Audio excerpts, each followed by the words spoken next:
Mga awit 112, 1 hanggang 10. Sa bersyon ng Ang Biblia, 2001. Ang kaligayahan ng isang mabuting tao.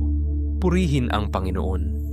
Mapalad ang tao na natatakot sa Panginoon, na lubos na nagagalak sa kanyang mga utos. Ang kanyang mga binhi ay magiging makapangyarihan sa lupa. Ang salinlahi ng matuwid ay magiging mapalad. Nasa kanyang bahay ang mga kayamanan at kariwasaan, at ang kanyang katuwiran ay nananatili magpakailanman. Ang liwanag ay bumabangon sa kadiliman para sa matuwid. Ang Panginoon ay mapagbiyaya at mahabagin at matuwid. Ito ay mabuti sa taong mapagbigay at nagpapahiram. Pananatilihin niya ang kanyang layunin sa katarungan, sapagkat siya'y hindi makikilos magpakailanman. Ang matuwid ay maaalala magpakailanman. Siya'y hindi matatakot sa masasamang balita.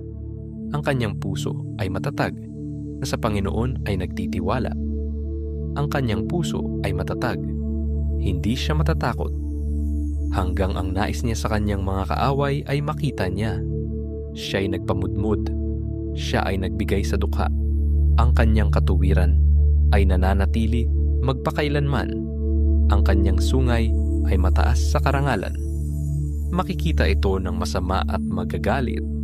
Pagngangalitin niya ang kanyang mga ngipin, at matutunaw ang nasa ng masama ay mapapahamak. Mga awit 112, 1 hanggang 10. Sa bersyon ng Ang Biblia, 2001.